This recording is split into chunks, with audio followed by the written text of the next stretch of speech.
السلام علیکم۔ آج کا ہمارا لیکچر 4th ایئر کے ساتھ ہے حفظان صحت کے متعلق اسلامی تصورات کا۔ ٹھیک ہے، جہاں پر حفظان صحت پر سائنس نے اور ماہر طبیات نے باتیں کی ہیں، وہاں پر قرآن و حدیث میں بھی حفظان صحت کے بارے میں ہمیں بہت سا مواد ملتا ہے۔ یہ ہماری دنیاوی زندگی کے لیے بھی ایک بہترین عملی ضابطہ حیات ہے اور آخرت کے لیے بھی ہے۔ اس کے سنہری اصولوں پر عمل پیرا ہونے سے نہ صرف مادی، معاشی، اخلاقی، روحانی، ذہنی، جسمانی، سماجی اور معاشرتی عروج حاصل ہوتا ہے، بلکہ اس کے ذریعے صحت و توانائی کے حصول کو بھی ممکن بنایا جاتا ہے۔ اس سلسلے میں ارشاد نبی صلی اللہ علیہ وسلم ہے کہ العلم علمان، علم الادیان و علم الابدان۔ علم دو ہی ہیں، ایک دین کا علم اور دوسرا جسم کا علم۔ ٹھیک ہے، یہ بہت بڑی حدیث اور بہت بڑی دلیل ہے ہمارے پاس۔ مکمل شخصیت اور کامیاب زندگی بسر کرنے کے سلسلے میں صحت و تندرستی کو بنیادی حیثیت حاصل ہے۔ ٹھیک ہے، اس کے بعد ہم آتے ہیں کہ اس کے جو ہے وضاحت قرآن و حدیث کی روشنی میں کرتے ہیں کہ کس طرح اسلام میں حفظان صحت کی اہمیت ہے۔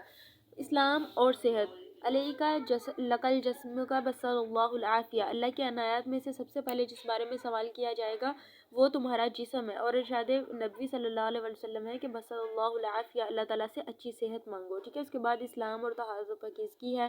اس میں الطہور شطر الایمان، بچپن سے ہم پڑھتے آ رہے ہیں کہ پاکیزگی نصف ایمان ہے۔ اس کے بعد اسلام اور حرکت، لقد خلقنا الانسان فی کبد، ہم نے انسان کو مشقت میں گرا ہوا پیدا کیا ہے۔ ٹھیک ہے، یعنی اس کے اندر ایک ہم نے جستجو چھوڑ دی ہے، اور یہ ایک بنیادی حقیقت ہے کہ انسانی صحت، اس کی بقا کا دار و مدار لگاتار کوشش اور محنت میں ہی پوشیدہ ہے۔ اگر ہم سست کاہل ہو کر بیٹھ جائیں گے تو ہمیں کچھ حاصل نہ ہوگا۔ ٹھیک ہے، محنت کرنے میں ہی ہر طرح کی کامیابی ہے۔ اس کے بعد اسلام اور آرام ہے۔ ان لنفسک علیک حقا وان لجسدک علیک حقا۔ جس طرح انسان کو مشقت اور محنت کا کہا گیا ہے، اسی طرح انسان کو یہ بھی کہا گیا ہے کہ وہ صرف محنت ہی نہ کرتا رہے بلکہ آرام بھی کرے۔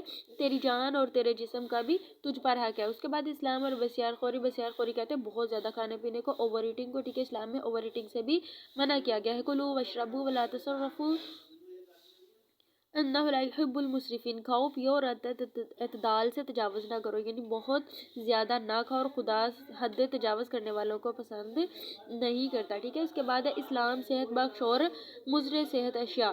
اس میں 1400 سال قبل اسلام نے جو کچھ بیان کیا تھا وہ حرف بحرف درست ہے۔ ٹھیک ہے، اسلام نے آپ صلی اللہ علیہ وسلم نے کہا تھا کہ بیٹھ کر پانی پینا سنت ہے، تو اب اس پر تحقیق ہوئی ہے تو پتہ چلا ہے کہ سائنس نے بھی یہی کہا ہے کہ جب ہم کھڑے ہو کر پانی پیتے ہیں تو ہماری کڈنیز جو ہے ان میں ڈائریکٹ پانی جاتا ہے، تو اس طرح بہت ساری پرابلم ہو جاتی ہے، تو بیٹھ کر پانی پینا چاہیے۔ اسی طرح پاکیزہ چیزوں کے میں شہد کے بارے میں ارشاد باری تعالیٰ ہے فیہ شفاء للناس، اس میں لوگوں کے لیے شفا ہے۔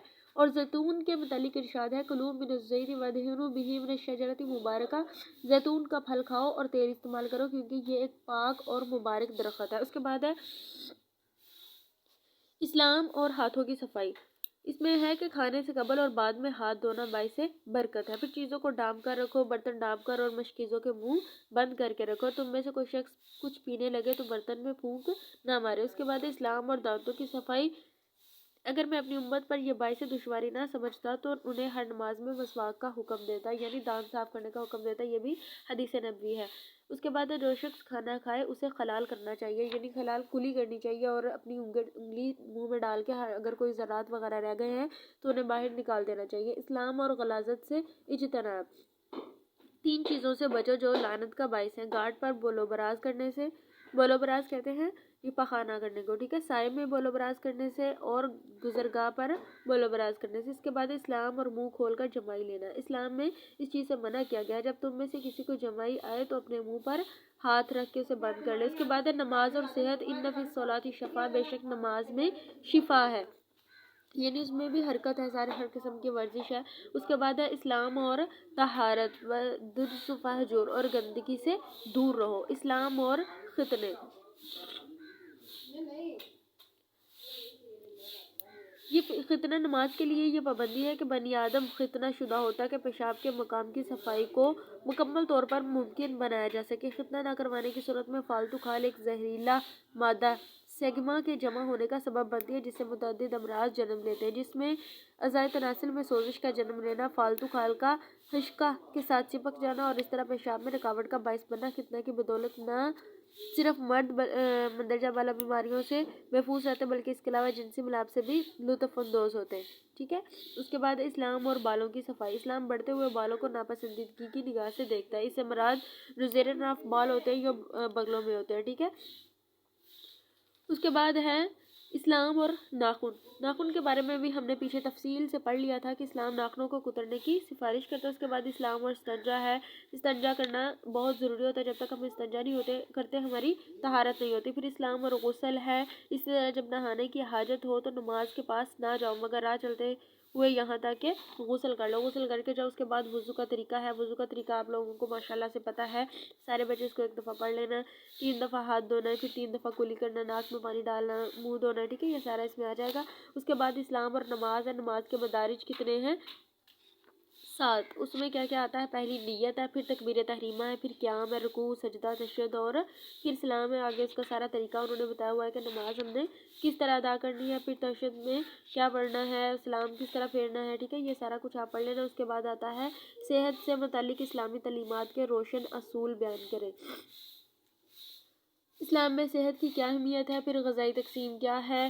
پھر ایک حکیم کا واقعہ میں ہے کہ نجاشی حکمران جو حبشہ کا تھا, انہوں نے آپ صلی اللہ علیہ وسلم کی خدمت میں خط بھیجا. مدینہ میں وہ 1 سال تک رہے. ٹھیک ہے. وہ حکیم تھے.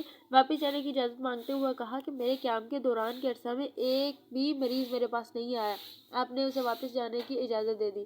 جاتے ہوئے اس نے دریافت کیا کہ آپ کے بیمار نہ ہونے کی وجہ کیا ہے. آپ نے فرمایا کہ ہم ایسی قوم ہیں جو بھوک لگنے سے پہلے نہیں کھاتے اور جب کھاتے ہیں تو بھوک چھوڑ کر کھاتے. ٹھیک ہے. اس کے بعد آپ کی عملی زندگی جو ہے اگر ہم اس کو دیکھیں تو اس میں بھی ہمیں بہت صفائی ستھرائی اور ہر طرح کی نظر آئے گی کہ وہ کبھی چھنا ہوا آٹا نہیں کھاتے تھے. ٹھیک ہے.